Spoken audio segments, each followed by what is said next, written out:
Hello and welcome to another episode of Classroom. The past few days and weeks even have seen the market move higher and higher, and within that, many stocks which were earlier underperformers have actually gone into outperformer status. One reason for the underperformance was considered the kind of stress there was on their balance sheet, or as one of my guests today would like to call it, the annual report. So what's eased up the pressure, and what can companies do really to de-stress the situation they were living through these past few quarters? My two guests today, D.D. Rathi, Director at Grasim, and S.P. Tulsian, both who understand and analyze the internals of companies' balance sheets very, very carefully. Gentlemen, great to have you on the show.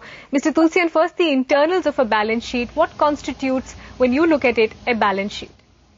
See, first, as you have pointed out, that when we go through the annual report, obviously you need to see the financial structuring of the company, the product, the composition, how it has been financed, the corporate governance, how the promoters are disclosing or giving the maximum information, and with the track record, because generally you find in the annual report nowadays company has been very elaborate.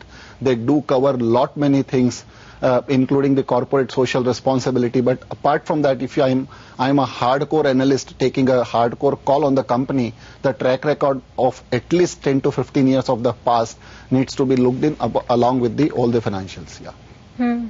Mr. Rathi, for you, that definition works when you're looking at the annual report or the balance sheet of a company?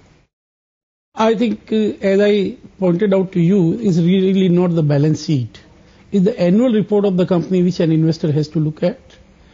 Thanks to the series of changes which have been made by the regulators in past, that now you get very meaningful and substantive information in the annual report, which would include financial statements, consolidated financial statement of the company, corporate governance report, directors report, more importantly, management discussion and analysis of the company's performance during the year under review.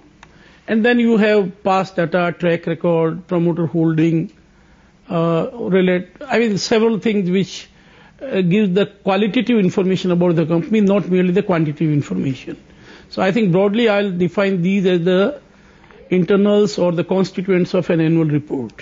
So you've got the assets on the one hand and the liabilities on the other, Mr. Rathi. Just to rewind to what was happening over the past couple of quarters, one reason that some stocks or some companies were looked at with more concern was that because they were stressed, i.e. they had great amounts of debt on their balance sheet. To your mind, is that the only reason that causes stress for a company, or would you put down a couple of other pointers there?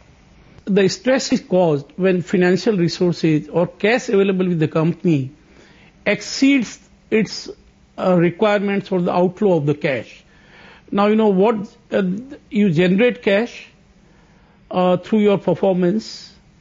You raise cash through debt or equity, and then you try and curtail your requirement. You can cut down your working capital through increasing the efficiency. You can curtail or defer your capex, which is not so essential or which is not giving immediate return. So, when you define the stress, you have to see that what are your asset liability mismatch really. The stress on the balance sheet is caused not because you have larger outflows or you have lower inflows. It is when you cannot match your outflows and inflows of cash, and you have more outflows than the inflows. Now, the examples could be some unanticipated liabilities, like you had FCCB. All the companies presumably assumed that these will get converted into equity and there will be no outflow. As against that, suddenly you find that market has taken a turn, and what you thought is a permanent resource with you or equity capital with you became a debt repaid by you in the immediate future. Now, these are the things which really have caused extra, or say, forex losses, which were not anticipated by the companies. They went for exotic, transactions in the forex market, and suddenly you are saddled with a huge liability which was neither provided for nor anticipated.